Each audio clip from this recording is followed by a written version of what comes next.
Hey, what's up, everybody? This is an open discussion with C3 Films. My name is Chris, and this is. Cheryl. And today we are talking about the Eternals. It's one of Marvel's last superhero films. It came out a couple of months ago, but it's out on Disney Plus now, so we finally got a chance to sit down and see it for ourselves because we weren't going to theaters at the time. And now we're going to get ready to talk about it. But we are going into spoiler territory. So if you have not seen the Eternals, it is on Disney Plus. So go and check it out there and then come back and see what we have to say about it. But without further ado, let's jump right into it. As we were talking about on our Twitch channel, we talked about how the Eternals, before we even saw it, it kind of had a bad rep. And even though we didn't watch reviews about it, it was hard to not notice the negative things, the negative air around the movie itself. And even you had initially scheduled it to be on It Wasn't That Good before we saw it, based off of those things that you were hearing. So then we both sat down, we watched the movie separately. We haven't talked about it until today. This is our first time actually have a conversation about it, so neither one of us knew how the other felt, and I can't help but notice that it's on an open discussion. So what happened? I just really enjoyed it. I was in love with the characters. Can I just I just have to say, I am so happy that Gemma Chan was casted. Obviously, a little bias here maybe because I am, an Asian female and the main character hero is an Asian female and I I'm just, I thought I felt super represented when I watched Shang-Chi, but like after watching Eternals, I'm like, this is even better than Shang-Chi because she's a regular person. It has nothing to do with like Asia or China, which had like a lot of, dominance or, there's a lot of that in Shang-Chi, Mm-hmm. but it wasn't like necessarily specifically Asian, but then it also kind of was. Here you just have like Gemma Chan, an Asian person, being a person in a movie, character in a movie, and her ethnicity, her race has nothing to do with her character, as well as all the other characters in this movie and Except for maybe Kingo. yes, except for well, I mean, I feel like that could have happened anywhere. So because they don't say Bollywood, they say Hollywood. So Fair enough. Okay. but because of who they casted, they they splashed some culture in there, which I approve of and I liked it. I thought it was awesome that they did Right. that. But as I was saying, the diversity in this movie is just exploding through the roof. And then here we have Angelina Jolie, someone who does not need to be in a Marvel movie or the Marvel universe at all.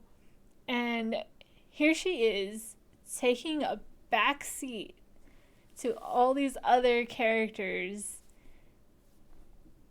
because, I mean, from what I heard and from what I've read, she just really supports the way that the characters are representing ethnicity. So, like, this is exactly what we have been asking for like the longest time. Is to have Right. big names like Angelina Jolie be in movies with all these other cast members to give them a chance to be seen and known. Yeah. It doesn't mean that Angelina Jolie doesn't have to do what she's good at, which is acting her butt off. Because if you guys haven't seen this movie, my gosh, Thena, that character and what her story is and what Angelina brings to the moment where she just, and like, I'm just talking about quiet moments of vulnerability, of fear, of, just being so afraid of what you could do to someone that you cared about. Angelina just acts so well in this movie and just brings so much emotion to the character of Thena. So even though she is taking a backseat, she is not the lead. She does not let that stop her from doing what she knows how to do best, and that is acting her butt off. I love her character. And it's not just about her, it's about the writing. And one of the best parts about this movie that really took me by surprise was how much the characters' abilities and their personal struggles were intertwined. And that to me is how you make interesting characters that have powers. And in many ways, this movie, so for me, we're talking about why Cheryl could be a little bit more biased. The reason why I could be more biased when approaching this movie is because to me, it's basically an X-Men movie without the X-Men. This is how I would want the X-Men to be handled. When you think about the X-Men, you think about people who are persecuted, you think about things like that, but you also think about people who have these really cool abilities that also act as a double-edged sword. You have Rogue, who can take anyone's powers and their life force, but that means she can't touch anybody. You have Cyclops, who can shoot beams out of his eyes, but he can never open his eyes without this visor, or else he could blast people that he cares about away. You have all of these dynamics. You have Beast, who's super smart and super intelligent, but he doesn't look like he's human. Nightcrawler as well, super cool, but also doesn't look human. And there's so much struggle where it's like you have these gifts that can allow you to do so many cool things, but it comes at a cost. And what does that cost to you personally? So for the characters, where you have characters like Thena, who is like the most powerful Eternal, but at the same time her memory is fractured and she could actually forget the people that she's close to and then use that power to hurt them. Or you have Druid, who doesn't want people to like fight each other and believes in peace at all costs, and has the ability to control people, control their minds to make them do whatever he wants. But the struggle for him is, should he actually do that? You know, um, and you have Fastos, whose his ability is to like bring wondrous technology to like the world and everything else like that. But then people use that technology for war and killing. So all of these characters, and that's just a few. There's like 11 characters in this movie, but and most of them have this kind of relationship between their powers, what they can do with their powers, what they should do, and how it affects their personal journey through the story. And that's just something that I just absolutely love. And like you were saying, this movie is a very character driven, and I think that's probably um, why I enjoyed it so much, because when you think about the plot, that's where all of my problems are. My problems all have to do with things surrounding the characters. If you just Mm-hmm. look at only the characters, it's just everything about them is so fleshed out. Even though there's such a big cast, like I feel like each and every single of one of the characters are so fleshed out. Like I can remember all of them and like remember all of their names, all their powers, their like history, their relationships with each other. And like it just that made the movie for me. And like I mean, there was that whole thing at the end where it was like, well, if Druig's okay, then why can't he just do what they originally planned? Because, like, yeah, he got hurt, but so did Cersei because she got Yeah. stabbed. But, like, she still has to do it. So that didn't make sense to me, but I was like, well, whatever. I still really like, I love the characters. So I feel like that almost like overrides the plot a little bit, because like I guess at the end of the day we care less about what happened and more about the people. Hmm. Cuz the people are who you remember, right? Not the plot of the story, like not what happens. It depends. Like if a story is weak on character but strong on concept, you remember the concept but not the characters. Um, but like if the characters are strong, even if you have strong characters and a strong concept, I think that you're right that the characters stand out more than the concept because characters are stronger. They're the ones that drive the concept home. And I just like, yeah, like what you just said.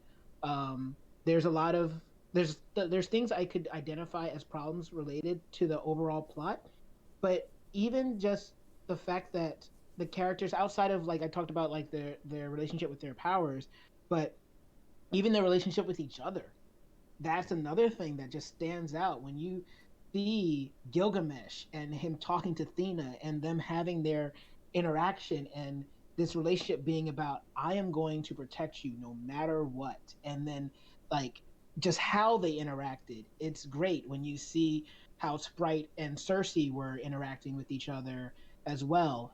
Like and you get a sense of like what Sprite's issues are.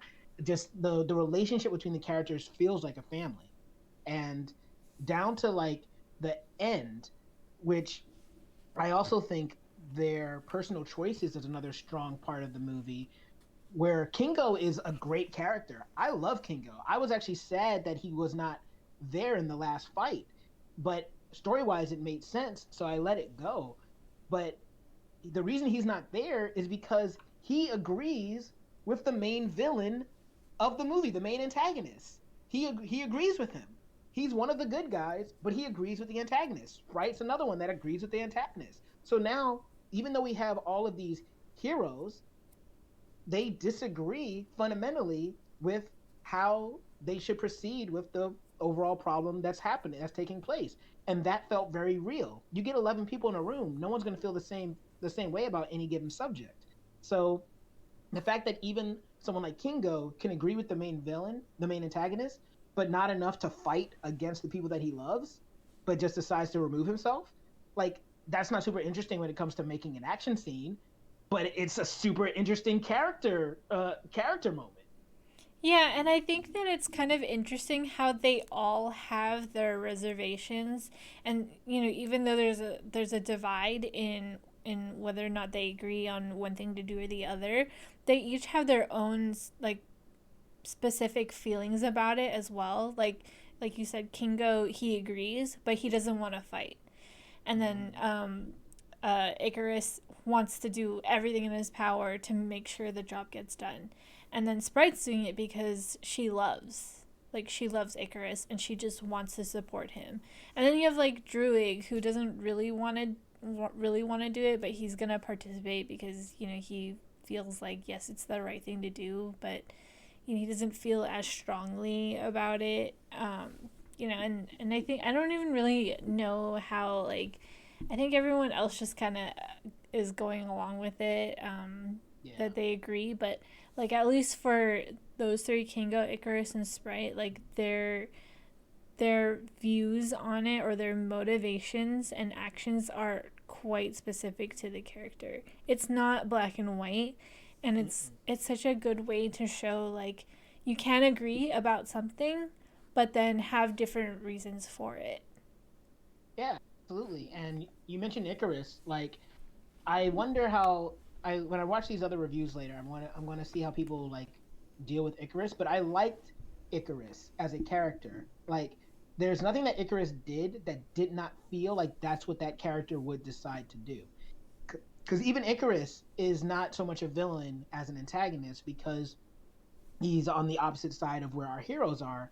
But even his reasoning, you understand. You may not agree with it, but you understand because he was actually told the truth way back in the beginning and then asked to keep it from the people that he cares about. And he kept that secret for thousands of years. And he even left because he couldn't bear to like lie to them anymore. So he carried that burden, which you could also argue that it was kind of selfish of what was her name, Ajax. She's the one person I keep forgetting. Ajax, So yeah. Ajax, but it was kind of selfish of her to like only tell him, but not try to share that burden with everybody, so that he wouldn't have to feel like he was carrying so much on his own. Which she recognized when right before she died, because she said that I did this to you, and it's absolutely true. He had an impossible secret that he had to keep from the people that he loved for so long, and all he could do was just focus on the mission. So he had to believe that that was true. And in all honesty, if someone told me a secret that was as big as that and told me that this is what we need to do, and I spent thousands of years believing it, and now that same person comes to me and says, well, actually, I have a different idea, we can do something completely different, I'd be like, yo, screw you. Although no, I bought into this, I believed you, and now you're telling me that there's another way. No, this is what we're going to do. Yeah, and there's also some loyalty that plays into it because he's loyal to Arsham, Yep. and then they also touched a little bit on the ideals of, or like the idea of being a soldier and just only doing what you're told and not using your own mind to make decisions for you. And that's kind of the whole thing about Druig and why he was upset about like why he couldn't interfere and everything. But it's basically the exact same thing, like what he said. Like we are just like them. We're just soldiers following orders, and it's but then it's also not that black and white because That's it. like because supposedly it's part of the circle of life, like the world being destroyed to give birth to a new what do you call it, Multiple new universes that would central. be like ours, Yeah, that would have life. right. So because the celestials that come out Mhm. of that would have, or the celestial which would have come out of earth would have been the bringer of more life. So it's kind of like you can't stop the circle of life, basically.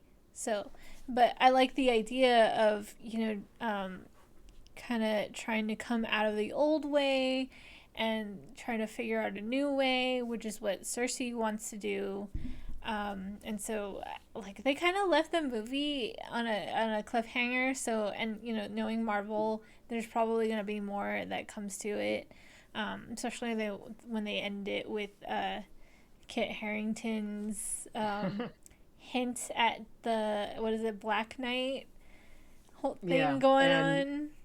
and the voice you heard was Mahershala Ali, who is the actor that plays Blade.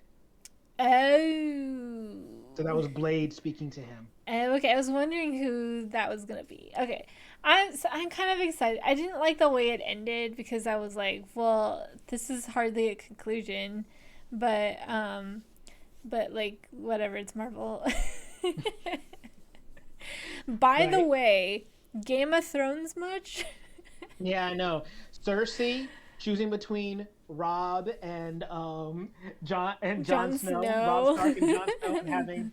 having Jon say "I love you, Cersei." It's great. Yeah. It's absolutely great. One thing I want to just go back to real quick. You brought up the Circle of Life with the Eternals and everything else like that. It's funny because um, the whole thing about the Circle of Life is humans are usually okay with the Circle of Life until it becomes humans needing to die in order for the Circle of Life to continue. But you're talking about regular animals or insects and everything else like that. Yeah, all for it. I'm gonna eat this cow and that's great. That's woohoo, hooray for me, Circle of Life.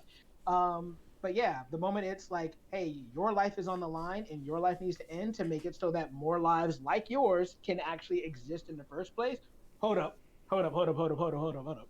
So, but that's where, like you said, that's where the not being so black and white comes into play, because and that's where like those big questions come into play, and that's why I love the fact that a character that you can like Kingo, who has not been shown to be a bad person at all, can agree with the antagonist, and that exists to kind of get you to say, well, if this character feels this way, maybe there is something to it. But if you just get everyone that is like quote unquote evil to feel the same way about like the thing, then you could easily just be like, oh, well, that's just the evil choice. But if you get good people to feel that way, that's how you make it more complicated, and that's another reason that adds like depth to this movie.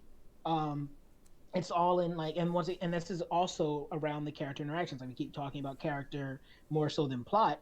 This is about the characters and how they interact to the quote unquote the plot that's around, and that's more interesting than necessarily the plot itself.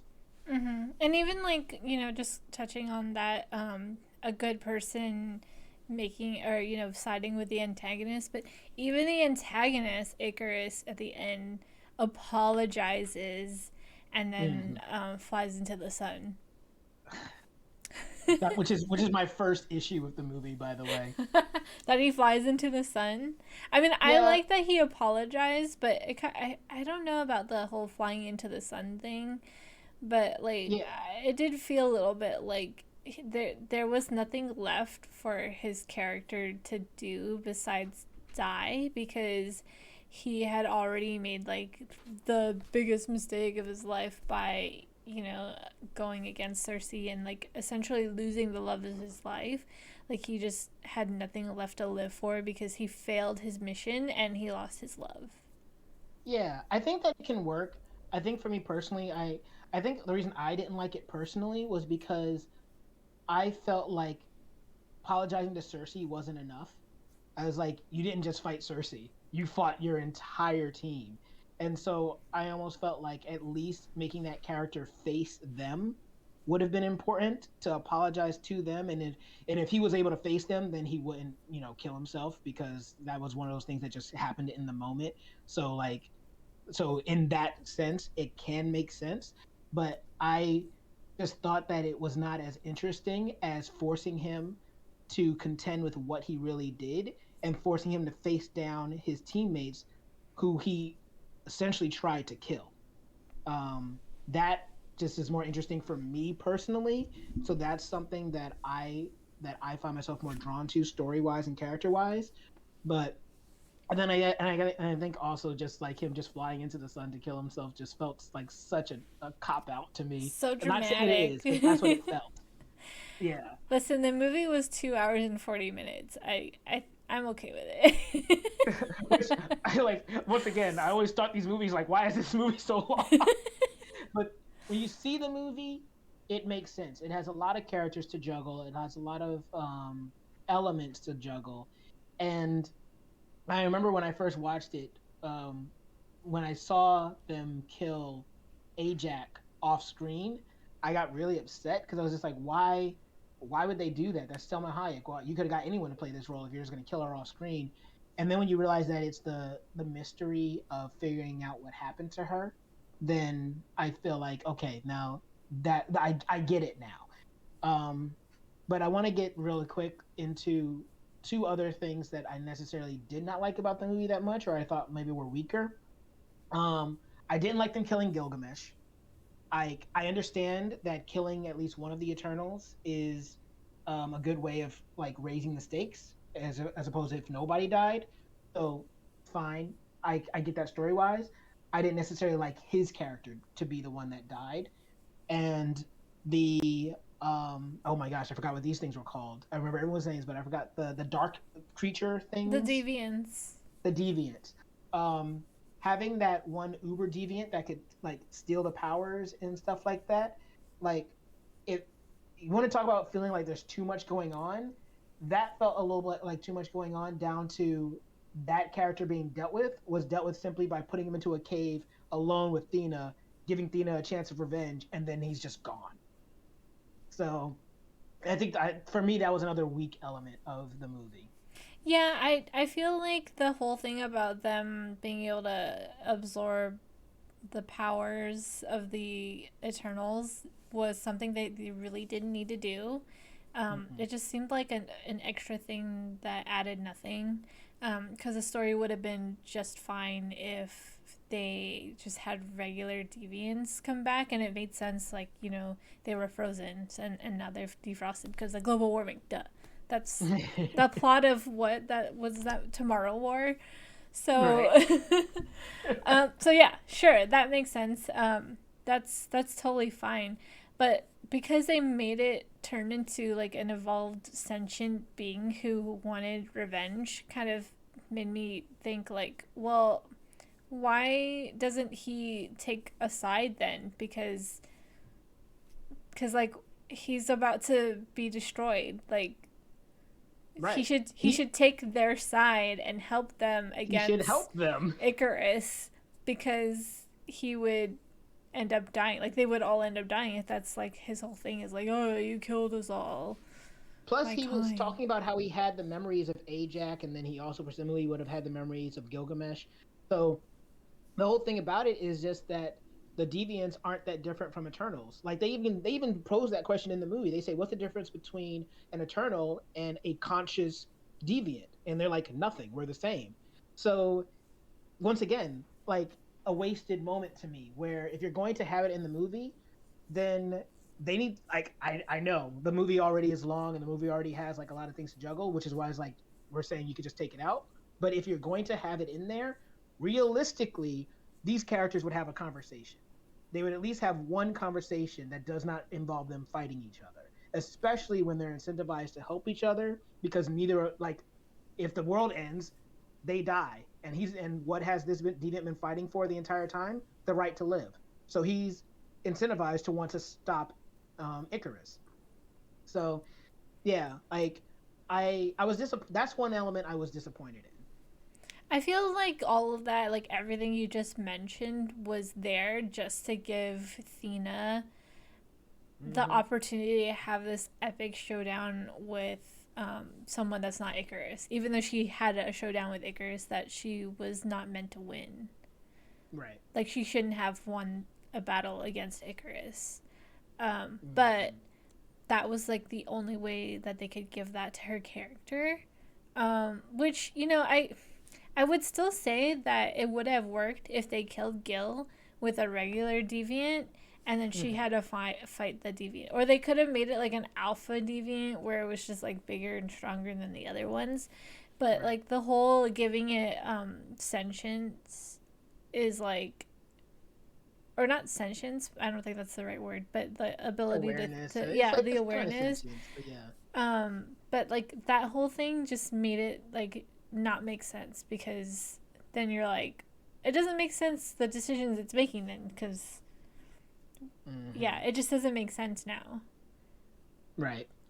No, I agree. So, but yeah, the other thing that I want to mention, because there's a lot that we can talk about, we haven't even talked about. I feel like we haven't talked about a couple of things, but one of the things that was mentioned to me by other people, and I want to bring up here, was Makari, and how Makari was handled on screen. Like, um, I think Makari was really cool as far as showing how, like, I think the reason people like her a lot was because, well, one, she's deaf, and so, so she doesn't actually talk in the movie. They sign to each other and everything else like that. But also, they don't use slow motion for depicting her speed. They let her speed just kind of rock, which is really cool. And when I thought about it, I said, okay, in Age of Ultron, they did something similar with Quicksilver. They let Quicksilver speed just rock, but they did use more slowdown with Quicksilver than they did than not using it at all, which was the case with Makari. So I liked the fact that they did that. I do actually feel that Makari is one of the least developed characters, though, out of the group. Yes, I agree completely with everything that you just said. And I definitely noted that too, that I, once again, I'm a huge fan that they had sign language in a movie by someone who I believe she's actually deaf, like the actress is deaf. So that's awesome because there's more representation there. Like there are Mm-hmm. people out there who sign. So yes, and I, but I do agree. I feel like she didn't have enough screen time. Like she kind of came in last, and she was just on the domo hanging out for the longest time. And I feel like they kind of cheated her by, not giving her as much screen time. I guess maybe because it was a little bit more challenging because Mm-hmm. she had to sign everything, but I feel like they gave her a lot less to do. Yeah. Even though she's basically the Flash. So And it's probably because in anything, like, I think the world is starting to really understand how powerful super speed actually is. And if you want to have a challenge, you can't have a character that has super speed, because there's very few things a speedster could not solve by themselves. yeah, yep, that's that. But Yeah. apparently, Icarus's laser eyes can't kill anybody because it didn't kill her and it didn't kill Druig and it. What else didn't it? Didn't kill the deviant either. So good Assume job, that's because they're Icarus. all kind of like beefier beings. I feel like if he did that to a human, that the human would have just died. But I feel like because he was fighting other, basically, I just assumed that everybody was basically Superman, but they just had different powers within Superman's set, but they're all like really durable. So they can get thrown through a mountain even if their power is mind control and they can live because their bodies as Eternals are durable bodies, and the Deviants would be the same, like a regular. Although, did a Deviant get shot with a gun in that movie? I can't remember. They did, yeah. There was a part where Ajax shot one, and then they were in the Amazon, and they were all shooting at And them. Druig had the people shoot him. So that seems a little surprising that a bullet could kill a deviant, but Icarus's eye lasers can't. Mm, I don't know, that one might be a little. Icarus, supposedly the strongest of them. But yeah, at the end, like I liked all the characters. I liked what they did with them. I liked the challenges that they had. Um, the I wish, and I guess this will be like kind of one of the last things. Like we got a couple of minutes left here, but like the characters that I felt like could have done with a little bit more were actually, so it was Makari, it was Gilgamesh, and I actually kind of feel like they could have done more with Cersei as a character as far as her personal like struggle, because a lot of what I got from her just seemed, I don't know, it didn't she didn't seem as dynamic in her relationship with her powers as the other characters did. Yeah, I agree. Like I feel like it's awesome that she, was basically the main character and everything. But you're right. I Mhm. feel like she has the least amount of layers. Yeah. Even in comparison to Makari, because she just is a little bit one dimensional. She just wants to do the right thing, the Yeah, best thing. she's good because being good is the thing for a main hero to be. There's no gray area really for her. She's just 100% good, kind person. She's perfect. Right. She's too perfect. Right. She Yeah, has no exactly. arc. She has no arc. No arc. Yeah, you're right. No arc. So I yeah, so I feel like you. Like I like the fact I love Gemma Chan. I love seeing I first saw her in Humans. I loved her in that show, and it was great seeing her here. She's one of the, ironically, one of two Asian actors that got recast in the Marvel Cinematic Universe. Her and Michelle Yeoh, because Michelle Yeoh was originally a Ravager in the after credit sequence in the first Guardians of the Galaxy movie, and then Michelle Yeoh got recast in Shang Chi, and Gemma Chan was in Captain Marvel as one of the alien women that was chasing after Captain Marvel, and then got recast. So I'm happy that they did it. I'm happy that she's the lead. As these characters continue, I would like to see more depth associated with this character to make her stand out a little bit more. Definitely. So that is about time. But is there anything else you wanted to just really quickly get out for this particular segment? I do. I want Okay. to mention the really funny DC references in this Marvel movie. All right. Yes. DC confirmed to exist as a comic book company within the Marvel Cinematic Universe. Yeah, like they talk about Alfred being the valet, uh, and then like Kingo in comparison to Kingo's valet. Yeah. And then they also mention that Icarus Superman. is like Superman. Yeah. Which I'm just like, that felt a little on the nose because I was just like, yes, but guys, come on.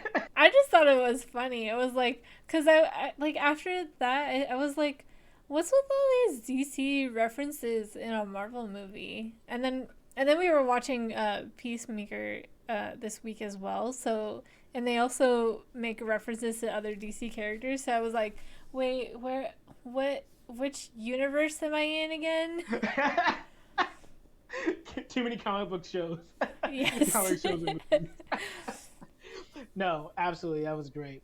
But yeah, what did you guys think about Eternals? We are not like the vast majority, it seems. We loved the movie. We can admit that the movie has faults. but at the end of the day, they're not enough to keep us from enjoying it.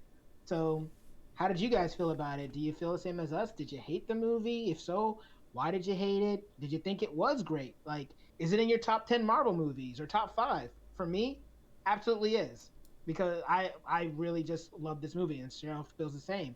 But if you want to hear us talk more about this movie, make sure you check us out on our Twitch channel, twitch.tv/C3Films. Let us know what you think. And whatever you thought about the movie, comment below. Let us know. And we're down there. If you give us a like, share, subscribe. Even if you don't, though, I have been Chris, and this has been Cheryl, and we'll see you all next time.